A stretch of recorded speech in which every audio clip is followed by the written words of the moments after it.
ರೈತರೇ ದೇಶದ ಬೆನ್ನೆಲುಬು, ಭೂಮಿಯೇ ದೇಶದ ಸಂಪತ್ತು ಎಂದು ತಿಳಿದ ಖ್ಯಾತ ಸಾವಯವ ಕೃಷಿ ತಜ್ಞರಾದ ಡಾಕ್ಟರ್ ಕೆ.ಆರ್. ಉಳುನಾಚೇಗೌಡರು ಸತತವಾಗಿ 7 ವರ್ಷಗಳಿಂದ ಸುಮಾರು 4 ಲಕ್ಷ ಕಿಲೋಮೀಟರ್ನಷ್ಟು ರಾಜ್ಯ ಅಂತಾರಾಜ್ಯಗಳಲ್ಲಿ ಪ್ರವಾಸ ಮಾಡಿ ಪ್ರಕೃತಿಗೆ ಪೂರಕವಾದ ಕೃಷಿ ಪದ್ಧತಿಗಳನ್ನು ತಿಳಿಸಲು ಸಾವಿರಾರು ರೈತರ ಕಾರ್ಯಕ್ರಮಗಳನ್ನು ಆಯೋಜಿಸಿದ್ದಾರೆ. ಲಕ್ಷಾಂತರ ರೈತರ ಅಭಿವೃದ್ಧಿಗೆ ಕಾರಣರಾಗಿದ್ದಾರೆ. ಈಗ ಇವರ ಆಳವಾದ ಕೃಷಿ ಅನುಭವದಿಂದ ದೇಶದಲ್ಲಿ ಕೃಷಿಯೇ ಮೂಲ ಎಂದು ತಿಳಿದು ಈ ಕೃಷಿಯಲ್ಲಿ ಯಶಸ್ವಿಯಾಗಲು ಸಮಗ್ರ ಕೃಷಿ ಯೋಜನೆಗಳನ್ನು ಮಾಡುವುದರಿಂದ ಸುಸ್ಥಿರ ಹಾಗೂ ಸದೃಢ ಜೀವನ ನಡೆಸಬಹುದೆಂದು ದೇಶದಲ್ಲಿ ಪ್ರಥಮ ಬಾರಿಗೆ ತಿಳಿಸುತ್ತಿದ್ದಾರೆ. ಬನ್ನಿ ಈ ವಿಡಿಯೋವನ್ನು ನೋಡೋಣ. ನಮಸ್ತೆ ರೈತ ಬಾಂಧವರೇ. ನಮ್ಮ ದೇಶದಲ್ಲಿ ಈಗ ಕೃಷಿ ಒಂದು ಬೃಹತ್ ಉದ್ದಿಮೆ.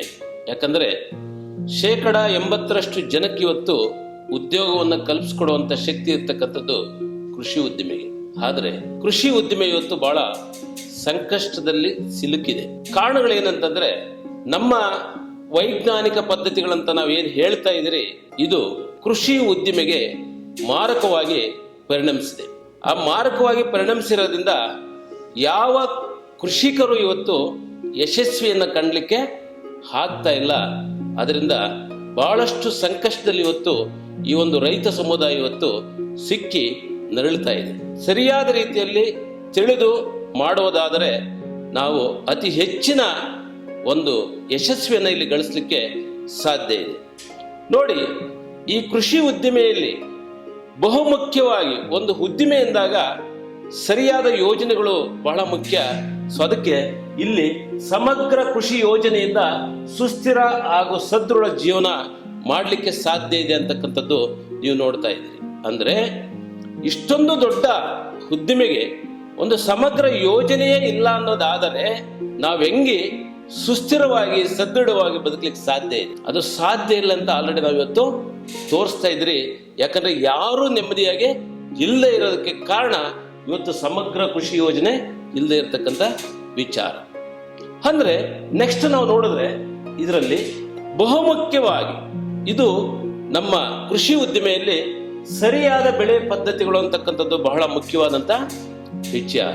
ಏನು ಸರಿಯಾದ ಬೆಳೆ ಪದ್ಧತಿಗಳು ಅಂದ್ರೆ, ಕಷ್ಟಪಟ್ಟು ಮಾಡ್ತಾನೆ ಇದಿರಲ್ಲ ಅದು ಸರಿಯಾದ ಬೆಳೆ ಪದ್ಧತಿಗಳಲ್ವಾ? ಅಲ್ಲ ಅಂತ ನಾನು ಹೇಳ್ತೀನಿ. ಯಾಕಂದ್ರೆ ಆ ಬೆಳೆ ಪದ್ಧತಿಗಳು ಕೃಷಿಗೆ ಪೂರಕವಾಗಿಲ್ಲ, ಕೃಷಿಗೆ ಮಾರಕವಾಗಿವೆ. ಅಂದ್ರೆ ಕೃಷಿಗೆ ಪೂರಕವಾದ ಬೆಳೆ ಪದ್ಧತಿಗಳೇನು? ಸೊ ಅದೇನಂತಂದ್ರೆ ಬಹುಮಹಡಿ ಪದ್ಧತಿ. ಬಹುಮಹಡಿ ಅಂದ್ರೆ ಇಂಟಿಗ್ರೇಟೆಡ್ ಫಾರ್ಮಿಂಗ್. ಎಲ್ಲಾ ಹಂತದ ಬೆಳೆಗಳು ನಮ್ಮ ತೋಟದಲ್ಲಿ ನಾವು ಅಳವಡಿಸಿಕೊಂಡಿದ್ದೇ ಆದರೆ ಅದು ಕೃಷಿಗೆ ಪೂರಕವಾದ ಪದ್ಧತಿ. ಕೃಷಿಗೆ ಪೂರಕವಾಗಿರ್ತಕ್ಕಂಥದ್ದಂತಂದ್ರೆ ಸರಿಯಾದ ಬೆಳೆ ಪದ್ಧತಿಗಳು.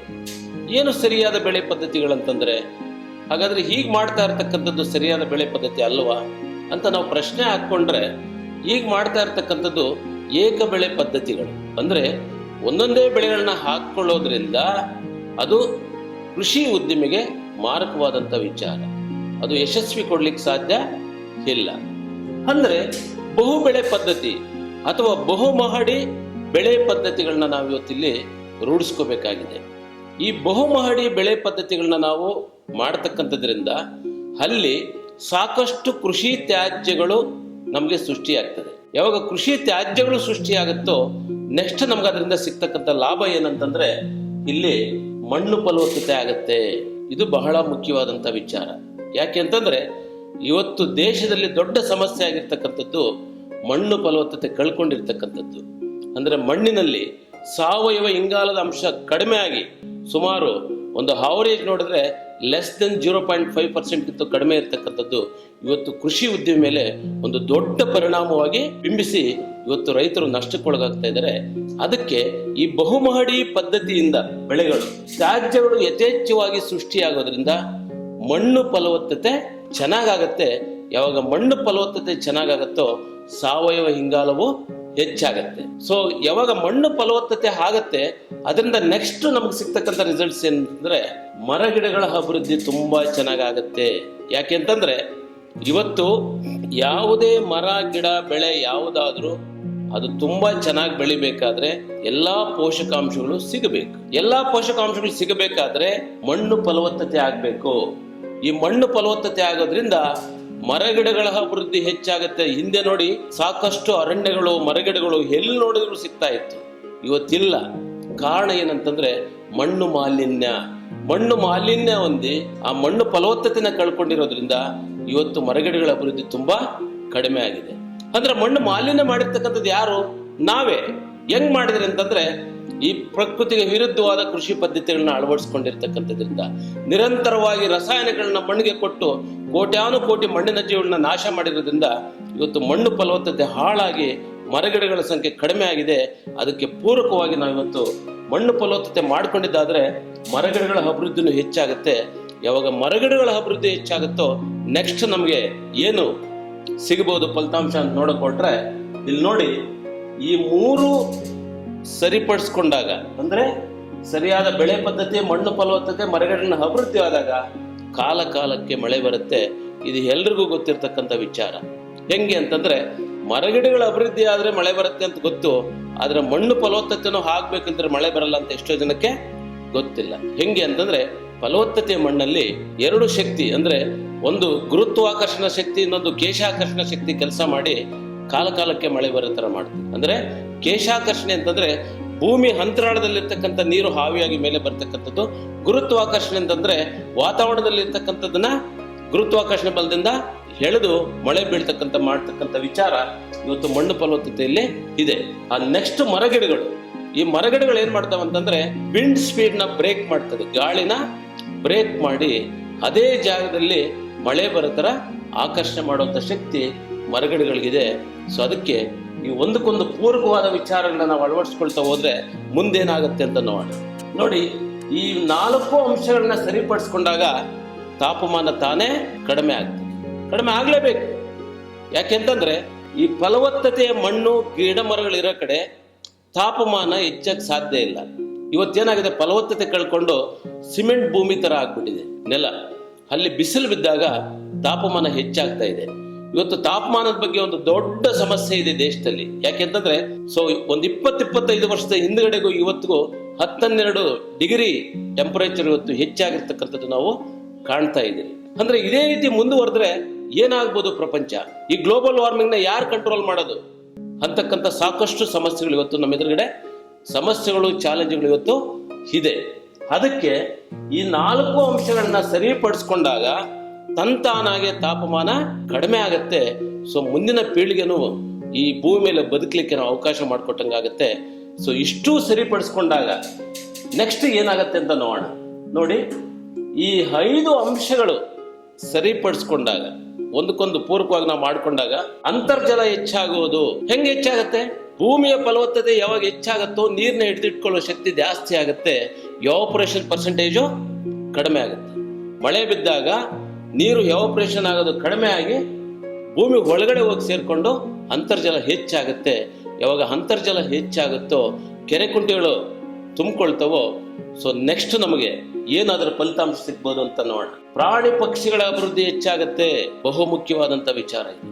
ಯಾಕೆ ಅಂತಂದ್ರೆ 20-25 ವರ್ಷಗಳ ಹಿಂದೆ ನೋಡಿದಂತ ಪ್ರಾಣಿ ಪಕ್ಷಿಗಳು ಇವತ್ತು ಕಾಣ್ತಲ್ಲ, ನಶಿಸಿ ಹೋಗ್ತಾ ಇದೆ. ಅಂದ್ರೆ ಇದರ ಅರ್ಥ ಏನಂತಂದ್ರೆ ಮನುಕುಲನು ಮುಂದೆ ಇದೇ ತರ ಆಗ್ಬೋದು ಅಂತಕ್ಕಂಥದ್ದು ಸೂಚನೆಗಳು ತೋರಿಸ್ತಾ ಇದೆ. ಯಾಕೆ ಅಂತಂದ್ರೆ ಆ ಪ್ರಾಣಿ ಪಕ್ಷಿಗಳು ಉಳ್ಕೊಳ್ಳುವಂತ ಪರಿಸರನ ನಾವಿವತ್ತು ಉಳಿಸಿಲ್ಲ, ಇವೆಲ್ಲವನ್ನು ನಾಶ ಮಾಡಿದಿರಿ. ಸರಿಯಾದ ಬೆಳೆ ಪದ್ಧತಿಗಳೆಲ್ಲ, ಮಣ್ಣು ಫಲವತ್ತತೆ ಇಲ್ಲ, ಮರಗಿಡಗಳ ಅಭಿವೃದ್ಧಿ ಆಗ್ತಲ್ಲ, ಕಾಲ ಕಾಲಕ್ಕೆ ಮಳೆ ಬೀಳ್ತಲ್ಲ, ತಾಪಮಾನ ಹೆಚ್ಚಾಗಿದೆ, ಅಂತರ್ಜಲ ಒಳಕೊಟ್ಟೋಗಿದೆ. ಇಲ್ಲಿ ಯಾವ ಪ್ರಾಣಿ ಪಕ್ಷಿಗಳು ಅಭಿವೃದ್ಧಿ ಆಗ್ಲಿಕ್ಕೆ ಸಾಧ್ಯ ಇದೆ? ಆ ಪ್ರಾಣಿ ಪಕ್ಷಿಗಳ ಅಭಿವೃದ್ಧಿ ಆಗ್ಬೇಕಾದ್ರೆ ಇವೆಲ್ಲವೂ ಸಹ ಸರಿಪಡಿಸ್ಕೊಂಡಾಗ ಇಲ್ಲಿ ಪ್ರಾಣಿ ಪಕ್ಷಿಗಳ ಅಭಿವೃದ್ಧಿ ಆಗಲಿಕ್ಕೆ ಸಾಧ್ಯ ಇದೆ. ಇವು ಅಭಿವೃದ್ಧಿ ಆದ್ರೆ ನೆಕ್ಸ್ಟ್ ಏನು ನಮಗೆ ಲಾಭ ಸಿಗ್ಬೋದು ಇದರಿಂದ ಅಂತ ನೋಡಿದ್ರೆ ಮನುಕುಲದ ಆರೋಗ್ಯ ಇದೊಂದು ದೊಡ್ಡ ಸಮಸ್ಯೆ ಆಗಿದೆ. ಯಾಕೆ ಅಂತಂದ್ರೆ ಹಣ ಗಳಿಸಬಹುದು, ಆರೋಗ್ಯ ಗಳಿಸ್ಲಿಕ್ಕೆ ಆಗ್ತಾ ಇದೆ. ಇವತ್ತು ಆರೋಗ್ಯದ ಸಮಸ್ಯೆಗಳು ಯಾವ ಮಟ್ಟದಲ್ಲಿದೆ ಅಂತಂದ್ರೆ ಯಾರನ್ನೂ ಬಿಡ್ತಾ ಇಲ್ಲ, ಯಾವ ಶ್ರೀಮಂತರನ್ನು ಬಿಡ್ತಾ ಇಲ್ಲ, ಬಡವರನ್ನು ಬಿಡ್ತಾ ಇಲ್ಲ. ಕಾರಣ ಏನಂತಂದ್ರೆ ಸಂಪೂರ್ಣವಾಗಿ ಪರಿಸರವನ್ನ ನಾಶ ಮಾಡಿದಿರಿ, ಅದಕ್ಕೆ ಇವತ್ತು ಆರೋಗ್ಯದ ಸಮಸ್ಯೆಗಳು ಹೆಚ್ಚಾಗಿದೆ. ಅದೇ ಈ ಪರಿಸರಕ್ಕೆ ಪೂರಕವಾದದ್ದನ್ನ ನಾವು ಒಂದೊಂದೇ ಅಳವಡಿಸ್ಕೊಳ್ತಾ ಹೋದ್ರೆ, ಪರಿಸರವನ್ನ ಸರಿಪಡಿಸ್ಕೊಂಡ್ರೆ ಆರೋಗ್ಯದ ಸಮಸ್ಯೆಗಳು ಕಡಿಮೆ ಆಗಿ ಈ ಮನುಕುಲದ ಆರೋಗ್ಯ ತುಂಬಾ ಚೆನ್ನಾಗಿರುತ್ತೆ. ಸೊ ಅದಕ್ಕೆ ನಾವೇನು ಕೃಷಿ ಉದ್ದಿಮೆ ಮಾಡ್ತಿರೋ ಅದಕ್ಕೆ ಪರಿಸರದ ಪೂರಕವಾದ ಒಂದು ವಿಜ್ಞಾನವನ್ನು ನಾವು ಸಮಾಜಕ್ಕೆ ಕೊಡಬೇಕೇ ಹೊರತು ಪರಿಸರಕ್ಕೆ ಮಾರಕವಾದ ವಿಜ್ಞಾನವನ್ನು ನಾವು ಸಮಾಜಕ್ಕೆ ಕೊಡೋದ್ರಿಂದ ರೈತರು ಒಬ್ಬರೇ ಹಾಳಾಗಲ್ಲ, ಎಲ್ಲ ವರ್ಗದ ಜನಗಳು ಹಾಳಾಗ್ತೀರಿ. ಇವತ್ತು ರೈತರು ಒಬ್ಬರಿಗೆ ಆರೋಗ್ಯದ ಸಮಸ್ಯೆ ಇಲ್ಲ, ಎಲ್ಲ ವರ್ಗದ ಜನಗಳಿಗೂ ಆರೋಗ್ಯದ ಸಮಸ್ಯೆ ಇದೆ. ಅದಕ್ಕಿದು ಸಮಾಜದ ಪ್ರತಿಯೊಬ್ಬರ ಸಾಮಾಜಿಕ ಹೊಣೆ. ಪ್ರತಿಯೊಬ್ಬರು ಪರಿಸರಕ್ಕೆ ಪೂರಕವಾದ ವಿಧಾನಗಳನ್ನ ಅಳವಡಿಸ್ಕೊಳ್ಳಿಕ್ಕೆ ಮುಂದೆ ಬರಬೇಕಾಗಿದೆ. ಸೊ ಇಷ್ಟಾದ್ರೆ ನೆಕ್ಸ್ಟ್ ನಮ್ಗೆ ಏನ್ ಸಿಗತ್ತೆ ಅಂತ ನಾವು ನೋಡಿದ್ರೆ, ಇಲ್ಲಿ ನೋಡಿ, ರೈತರ ಸಂಪತ್ತು ಅಭಿವೃದ್ಧಿ ಇವತ್ತು ಇಡೀ ದೇಶ ನಡುತ್ತಾ ಇದೆ ರೈತರ ವಿಷಯದಲ್ಲಿ. ಯಾಕೆ? ರೈತನು ಆರ್ಥಿಕವಾಗಿ ಸುಸ್ಥಿರತೆಗೆ ಬರ್ತಾ ಇಲ್ಲ, ಸಂಕಷ್ಟದಲ್ಲಿದ್ದಾನೆ. ಬರೀ ಹಣ ಕೊಡೋದಲ್ಲ, ಆಹಾರವೂ ಇವತ್ತು ಸರ್ಕಾರನೇ ಕೊಡುವಂತ ಸ್ಥಿತಿಗೆ ಇವತ್ತು ನಾವು ತಲುಪಿದಿರಿ. ಸೊ ಹಿಂಗೆ ಮುಂದುವರೆದ್ರೆ ಏನಾಗ್ಬೋದು, ರೈತರ ಪರಿಸ್ಥಿತಿ ಏನಾಗ್ಬೋದು, ದೇಶದ ಪರಿಸ್ಥಿತಿ ಏನಾಗ್ಬೋದು? ರೈತರೇ ದೇಶದ ಬೆನ್ನೆಲುಬು ಅಂತ ಹೇಳ್ತಿರಲ್ವಾ, ಇದು ಆಗತ್ತಾ? ಸಾಧ್ಯನಾ? ಸಾಧ್ಯ ಇಲ್ಲ ಅಂತಕ್ಕಂಥ ಎಲ್ಲಾ ಸೂಚನೆಗಳನ್ನ ಇವತ್ತು ನಾವು ನೋಡ್ತಾ ಇದ್ರಿ. ಸೊ ಅದಕ್ಕೆ ಈ 8 ಅಂಶಗಳನ್ನ ನಾವು ಸರಿಪಡಿಸ್ಕೊಳ್ಳುವಂತ ವಿಚಾರದಲ್ಲಿ ಎಲ್ಲಾ ವಿಜ್ಞಾನಿಗಳು, ಅಧಿಕಾರ ವರ್ಗದವರು ಮತ್ತು ಎಲ್ಲ ಪ್ರತಿನಿಧಿಗಳು ಇದನ್ನ ಗಮನ ಹರಿಸಿ ಒಂದೊಂದನ್ನೇ ನಾವು ಸರಿಪಡಿಸ್ಕೊಳ್ತಾ ಹೋದರೆ ನಾಳೆ ರೈತರ ಸಂಪತ್ತು ಅಭಿವೃದ್ಧಿ ಆಗ್ಲಿಕ್ಕೆ ಸಾಧ್ಯ ಇದೆ. ಅದು ಬಿಟ್ಟು ಇವತ್ತು ನಮ್ಮ ಭೂಮಿಯಲ್ಲಿ ಸಿಗುವಂತ ಸಂಪತ್ತನ್ನ ತಗೊಳಕ್ಕಾಗದೆ ಇವತ್ತು ನಾವು ಸರ್ಕಾರದಿಂದ ಏನ್ ಕೊಡ್ತಾರೆ ಅಂತ ನೋಡುವಂತ ಸ್ಥಿತಿಗೆ ಇವತ್ತು ನಾವು ತಲುಪಿದಿರಿ. ಅದರಿಂದ ಬದಲಾವಣೆ ಇವತ್ತು ಬಹಳ ಅತ್ಯವಶ್ಯಕತೆ ಆಗಿದೆ. ಸೊ ಈ ಎಲ್ಲಾ ಬದಲಾವಣೆಗಳಿಂದ ರೈತರ ಸಂಪತ್ತು ಅಭಿವೃದ್ಧಿ ಆಗ್ಲಿಕ್ಕೆ ಸಾಧ್ಯ ಆಗಿದೆ. ಈ ರೈತರು ಅಭಿವೃದ್ಧಿ ಆದ್ರೆ ನೆಕ್ಸ್ಟ್ ಏನಾಗ್ಬೋದು ಇಲ್ಲಿ ಅಂತ ನಾವು ನೋಡಿದ್ರೆ, ನೋಡಿ, ದೇಶದ ಅಭಿವೃದ್ಧಿ. ಇವತ್ತು ಯಾಕೆ ದೇಶದ ಅಭಿವೃದ್ಧಿ ಅಂತ ನಾನು ಹೇಳ್ತೀನಿ ಕೇಳಿ. ಯಾವುದು ಪ್ರೊಡಕ್ಟಿವ್ ಸೆಕ್ಟಾರ್ ಇದೆಯೋ, ಅಂದ್ರೆ ಎಲ್ಲಾ ಸಂಪನ್ಮೂಲಗಳಿಗೂ ಭೂಮಿ ತಾಯಿಯ ಮೂಲ ಅಂತಕ್ಕಂಥ ವಿಚಾರ ಇದೆಯಲ್ವಾ, ಅದನ್ನ ಅನ್ಪ್ರೊಡಕ್ಟಿವ್ ಸೆಕ್ಟಾರ್ ಆಗಿ ಮಾಡಿ ನಾವಿವತ್ತು ದೇಶದ ಅಭಿವೃದ್ಧಿ ಕಡೆ ಗಮನ ಕೊಟ್ಟಿದ್ವಿ. ಇದು ಹೆಂಗೆ ಸಾಧ್ಯ? ಯಾವ ರೀತಿ ಸಾಧನೆ ಮಾಡ್ಲಿಕ್ಕೆ ಆಗತ್ತೆ ಆ ಒಂದು ಸಂಪತ್ತನ್ನ? ಆಗಲ್ಲ. ಅದಕ್ಕೆ ಈ ಎಲ್ಲಾ ಸಂಪನ್ಮೂಲಗಳಿಗೂ ಮೂಲವಾದಂತ ಭೂಮಿ ತಾಯಿಯನ್ನ ಒಂದು ಪ್ರೊಡಕ್ಟಿವ್ ಸೆಕ್ಟಾರ್ ಆಗಿ, ಅಂದ್ರೆ ಉತ್ಪಾದಕ ಮಣ್ಣಾಗಿ ನಾವು ಬದಲಾವಣೆ ಮಾಡೋದ್ರಿಂದ ದೇಶದ ಅಭಿವೃದ್ಧಿ ಬರಲಿಕ್ಕೆ ಸಾಧ್ಯ ಇದೆ.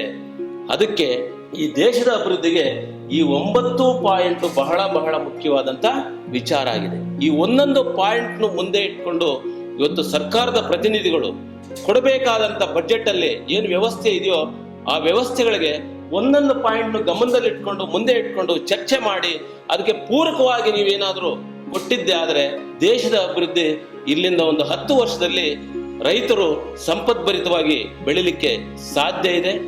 ಅದರಿಂದ ರೈತರು ಅಷ್ಟೇ ಸುಮ್ಮನೆ ಕಣ್ಮುಚ್ಚಿ ನಿಮ್ಮ ಕೃಷಿ ಮಾಡೋದ್ರಲ್ಲಿ ಅರ್ಥ ಇಲ್ಲ, ಜ್ಞಾನ ಗಳಿಸಿ ಕೃಷಿ ಮಾಡೋದ್ರಲ್ಲಿ ಅರ್ಥ ಇದೆ. ಯಾಕೆಂತಂದ್ರೆ ಒಂದ್ ಕಡೆ ಪರಿಸರವನ್ನ ನಾಶ ಮಾಡಿ ಉದ್ಧಾರ ಆಗ್ಬೋದು ಅಂತಕ್ಕಂಥ ವಿಚಾರದಲ್ಲಿ ನೀವು ಆಲ್ರೆಡಿ ಸೋತಿದ್ದೀರಿ. ಮತ್ತೊಮ್ಮೆ ಸೋಲಕ್ಕೆ ಹೋಗಬೇಡಿ. ಇನ್ಮೇಲೆ ಪರಿಸರಕ್ಕೆ ಪೂರಕವಾದ ಒಂದೊಂದು ವಿಧಾನಗಳನ್ನ ಅಳವಡಿಸ್ಕೊಂಡು ನೀವು ಇಲ್ಲಿ ಪ್ರಾರಂಭಿಸಿದ್ದೇ ಆದರೆ 100% ನೀವು ಯಶಸ್ವಿ ಆಗ್ತೀರಿ. ಹಾಗಾದ್ರೆ ಈ ಪರಿಸರಕ್ಕೆ ಪೂರಕವಾದ ವಿಚಾರಗಳು ಎಲ್ಲಿ ಸಿಗತ್ತೆ ಏನು ಅಂತ ನಿಮ್ಮ ಪ್ರಶ್ನೆ ಇರಬಹುದು. ಸೊ ಅದಕ್ಕೆ ನಾನಿವತ್ತು ಒಬ್ಬ ರೈತರ ಮಗನಾಗಿ ಈ ಎಲ್ಲಾ ಸಮಸ್ಯೆಗಳನ್ನ ಅರಿತು ದೇಶದಲ್ಲಿ ಇದೊಂದು ದೊಡ್ಡ ಬದಲಾವಣೆ ಮಾಡಬೇಕಂತ ಇಡೀ ನಮ್ಮ ತಂಡ ಇವತ್ತು ಸ್ಯಾಕ್ರಿಫೈಸ್ ಮಾಡಿ ನಾವು ಕೆಲಸ ಮಾಡ್ತಾ ಇದ್ರಿ. ಇವತ್ತು ಲಕ್ಷಾಂತರ ಜನಕ್ಕೆ ಪರಿಸರಕ್ಕೆ ಪೂರಕವಾದ ವಿಧಾನಗಳನ್ನ ಕೊಟ್ಟು ಯಶಸ್ವಿಗೊಳಿಸಿರ್ತಕ್ಕಂಥ ಸ್ಟೋರಿಗಳು ನಮ್ಮ ಹತ್ರ, ಉದಾಹರಣೆಗಳು ಸಾಕಷ್ಟು ಇದೆ. ಅದರಿಂದ ನಿಮಗೆ ಒಂದು ಜಮೀನಿರ್ತಕ್ಕಂಥವರು ಆ ಜಮೀನೇ ನಮ್ಮ ಸಂಪತ್ತು ಅಂತ ತೀರ್ಮಾನ ಮಾಡಿ ಅದಕ್ಕೆ ಬೇಕಾದಂತ ಜ್ಞಾನ ಮತ್ತು ಅದಕ್ಕೆ ಬೇಕಾದಂತ ಯೋಜನೆಗಳನ್ನ ತಯಾರು ಮಾಡಲಿಕ್ಕೆ ನಮ್ಮ ತಂಡ ಇವತ್ತು ರೆಡಿ ಇದೆ. ನಿಮ್ಮ ಜಮೀನಿನ ವಿವರಗಳನ್ನ ಕೊಟ್ಟರೆ ಯಾವ್ಯಾವ ಭೌಗೋಳಿಕ ಪ್ರದೇಶದಲ್ಲಿ ಎಂತ ಬೆಳೆಗಳನ್ನ ಹಾಕೊಳ್ಳೋದ್ರಿಂದ ನೀವು ಆರ್ಥಿಕ ಸುಸ್ಥಿರತೆಯನ್ನು ಗಳಿಸಬಹುದು, ಆರೋಗ್ಯದ ಅಚೀವ್ ಮಾಡಬಹುದು, ಒಂದು ಉತ್ತಮವಾದ ಆರೋಗ್ಯವನ್ನು ಪಡಿಬಹುದು ಅಂತಕ್ಕಂಥ ಸದೃಢ ಜೀವನ ಮಾಡಬಹುದು ಅಂತಕ್ಕಂಥ ಎಲ್ಲಾ ವಿಚಾರಗಳನ್ನು ಆಧರಿಸಿ ನಿಮಗೆ ಯೋಜನೆಯನ್ನ ನಾವು ತಯಾರು ಮಾಡಿಕೊಡ್ತೀವಿ. ಸೊ ಅದಕ್ಕೆ ನೀವೇನ್ ಮಾಡ್ಬೇಕಂತಂದ್ರೆ, ನೀವು ಇದೆಲ್ಲ ಅರ್ಥ ಆಗಿದ್ದರೆ ನಿಮಗೆ ಅಂತ ಒಂದು ಅದ್ಭುತವಾದ ಜೀವನವನ್ನು ಮಾಡಬೇಕು, ದೇಶಕ್ಕೂ ನಾವು ಒಂದು ಒಳ್ಳೆ ಈ ಕೃಷಿಯಿಂದ ಒಂದು ಉತ್ತಮವಾದ ಒಂದು ಕಾಂಟ್ರಿಬ್ಯೂಷನ್ ಕೊಡಬೇಕು ಅನ್ನೋ ಒಂದು ಅನಿಸಿಕೆ ನಿಮ್ಮಲ್ಲಿದ್ದರೆ ಈ ವಿಡಿಯೋ ಏನ್ ನೋಡ್ತಾ ಇದ್ರಿ ಅಲ್ಲಿ ನಿಮ್ಮ ಹೆಸರು ಮತ್ತು ಮೊಬೈಲ್ ನಂಬರ್ ಅನ್ನ ಹಾಕಿ ಒಂದು ರಿಜಿಸ್ಟರ್ ಮಾಡ್ಕೊಳ್ಳಿ. ಸೊ ನಮ್ಮ ಪ್ರತಿನಿಧಿಗಳು ನಿಮ್ಮನ್ನ ಸಂಪರ್ಕಿಸಿ ಬೇಕಾದ ವಿವರಗಳನ್ನ ತಗೊಂಡು ನಿಮಗೆ ಉತ್ತಮವಾದ ಯೋಜನೆಗಳನ್ನ ತಯಾರು ಮಾಡಿ ಕೊಡ್ತಾರೆ. ಸೊ ಅದರ ಪ್ರಕಾರ ನೀವು ಅಳವಡಿಸ್ಕೊಂಡಿದ್ದೆ ಆದ್ರೆ ಮುಂದಿನ ಪೀಳಿಗೆಗೆ ಉತ್ತಮವಾದ ಭವಿಷ್ಯವನ್ನ, ಉತ್ತಮವಾದ ಪರಿಸರವನ್ನ ನೀವು ಕೊಟ್ಟೋದಂಗಾಗತ್ತೆ. ಅದು ಮಾಡ್ಲಿಲ್ಲ ಅಂತಂದ್ರೆ ನಿಮ್ಮ ಮುಂದಿನ ಪೀಳಿಗೆಗೆ ನೀವೇ ಮೋಸ ಮಾಡ್ದಂಗೆ ಆಗತ್ತೆ. ಅದರಿಂದ ದಯವಿಟ್ಟು ಕೃಷಿ ಉದ್ದಿಮೆದಾರರು ಅಜ್ಞಾನದಲ್ಲಿ ಯಾರು ಕೃಷಿ ಮಾಡಬೇಡಿ. ಜ್ಞಾನವನ್ನ ಪಡೆದು ಉತ್ತಮವಾದ ಕೃಷಿಯನ್ನ ಮಾಡಿ ದೇಶವನ್ನ ಸಮೃದ್ಧಿಯಾಗಿ ನಾವೆಲ್ಲ ಬೆಳೆಸೋಣ ಅಂತ ಹೇಳ್ತಾ ನಿಮ್ಮೆಲ್ಲರಿಗೂ ಹೊಂದಿಸ್ತಾ ನನ್ನ ಮಾತು ಮುಗಿಸ್ತಾ ಇದ್ದೀನಿ. ಧನ್ಯವಾದಗಳು. ನಿಮ್ಮ ಜಮೀನಿನಲ್ಲಿ ಸಾವಯವ ಕೃಷಿಯಲ್ಲಿ ಬಹುಬೆಳೆ ಪದ್ಧತಿಗಳನ್ನು ಅಳವಡಿಸಿಕೊಂಡು ಹೆಚ್ಚಿನ ಆದಾಯವನ್ನು ಗಳಿಸಲು ನಮ್ಮ ಕೃಷಿ ತಜ್ಞರ ಸಲಹೆಗಾಗಿ ಈ ನಂಬರ್ಗಳಿಗೆ ಕರೆ ಮಾಡಿ.